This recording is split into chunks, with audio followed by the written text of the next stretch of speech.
Hi hello guys, it's okay here. DaVinci Resolve use பண்ணி இந்த மாதிரி லேண்ட் வீடியோவில் எப்படி ட்ராக் பண்ணி அனிமேஷன் பண்ணுறதுன்னு இந்த வீடியோவில் பார்க்கலாம். Let's get into the video. டைம்லைனில் உங்களோட கிளிப்பை எடுத்து போட்டுட்டு நீங்கள் ஃபியூஷன் பேஜ் போங்க. ஃபியூஷன் பேஜ் பற்றி பயப்பட வேண்டாம். பேசிக்கான விஷயம்லாம் ஈஸியாக தான் இருக்கும். ஓகேவா? இப்போ நீங்கள் இந்த இதில் வந்து மீடியா இன்ன கிளிக் கொடுத்துக்கோங்க. கிளிக் கொடுத்துட்டு ஷிஃப்ட்டை ஹோல்டு பண்ணி ஸ்பேஸ் பார் கொடுத்தீங்கன்னா இந்த பேஜ் ஓப்பன் ஆகும். ஸோ பிளானர் ட்ராக்கர் அப்படின்னு சர்ச் பண்ணி நீங்கள் போட்டுக்கோங்க. ஆல்ரெடி இங்கே பண்ணி வச்சுருக்கேன். ஸோ அது ஓரத்தில் இருக்குது. ஓகேவா? அது வந்து கண்டுக்கிடாதீங்க. இது வந்து உங்களுக்கு இருக்காது. இப்போ பிளானர் ட்ராக்கர் இருக்குது பார்த்தீங்களா? உங்களுக்கு என்ன ஃப்ரேம் வேணுமோ அதை செட் பண்ணி வச்சுக்கோங்க.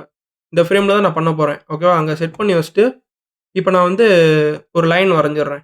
எனக்கு எங்கே ட்ராக் பண்ணணுமோ அங்கே ஒரு லைனு ரேண்டமாக நீங்கள் வரைஞ்சிக்கலாம். இந்த மாதிரி வரைஞ்சிட்டு இப்போ நான் ட்ராக் பண்ணிடுறேன். இப்போ நான் வந்து பேக்வேர்டு ட்ராக் பண்ணியிருக்கேன். ஓகேவா? இப்போ நான் வந்து திருப்பி கோ கொடுத்தீங்கன்னா நான் எந்த ஹீரோ ஃப்ரேம் வச்சேன்னா அங்கே போயிடும். இப்போ நான் ஃபார்வேர்டு ட்ராக் பண்ணிடுறேன்.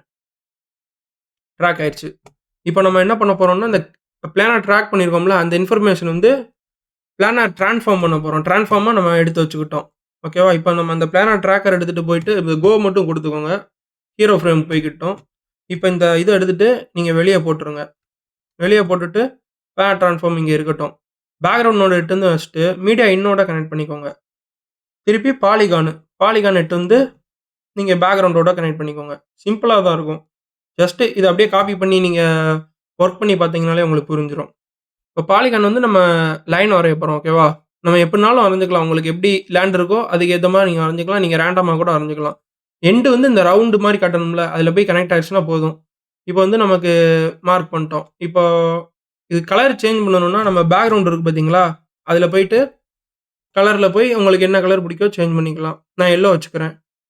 ஸோ நம்ம இப்படியே யூஸ் பண்ணாலும் யூஸ் பண்ணிக்கலாம். எனக்கு வந்து லைன் மாதிரி இருக்கிற மாதிரி நான் யூஸ் பண்ணுறேன். அப்படிங்கலாம் நம்ம பாலிகானில் போயிட்டு சாலிட் இருக்குது பார்த்தீங்களா? அதை அன்செக் பண்ணிட்டு பார்டர் வித்து உங்களுக்கு எவ்வளோ வேணுமோ கூட்டிக்கலாம். ஸோ நான் வந்து கொஞ்சம் மினிமலாக வச்சுக்கிறேன். இவ்வளோ வச்சுருக்கிறேன். இப்போ நம்ம பண்ணியாச்சு. இப்போ நம்ம பிளானர் ட்ரான்ஸ்ஃபார்ம் இருக்குது பார்த்தீங்களா? பிளானர் ட்ரான்ஸ்ஃபார்ம் விட்டு போய் ஷிஃப்ட்டை ஹோல்டு பண்ணி பிடிச்சிட்டு இங்கே லைன் சேஞ்ச் ஆகும் பாருங்கள். கலர் இப்போ கலர் இல்லையா? இப்போ வந்து கலர் சேஞ்ச் ஆகும். நேராக நீங்கள் பிடிச்சிட்டிங்கன்னா போதும். அது அங்கே போய் செட் ஆகிடும். இப்போ நம்ம ஃபஸ்ட்டு ஃப்ரேம் இருக்குது பார்த்தீங்களா? ஃபஸ்ட்டு ஃப்ரேமில் போயிட்டு நம்ம இதை ஒரு சின்னது அனிமேஷன் மாதிரி பண்ணுவோம். ஸோ லென்த் இருக்குல்ல, லென்த்தை நான் 0 பண்ணிக்கிறேன். 0 பண்ணிட்டு எனக்கு எந்த ஃப்ரேம் வேணுமோ இவ்வளோ தூரம் இந்த ஃப்ரேம் வரைக்கும் வந்துட்டு நான் திருப்பி அந்த லென்த் இருக்குது பார்த்தீங்களா? லென்த்தை நான் கீ ஃப்ரேம் செட் பண்ணிட்டு வேல்யூ 1 மாற்றிட்டோம்னா சிம்பிள், முடிஞ்சு போச்சு நம்மளோட வேலை. இப்போ நீங்கள் ப்ளே பண்ணி பார்த்தீங்கன்னா இந்த மாதிரி இருக்கும். அவ்வளோதான். நீங்கள் சிம்பிளாக முடிச்சுக்கலாம். இந்த மாதிரி டாவின்சி ரிலேட்டடான கண்டென்ட்டுக்கு லைக் அண்ட் சப்ஸ்கிரைப் பண்ணிக்கோங்க. தேங்க்ஸ் ஃபார் வாட்சிங்.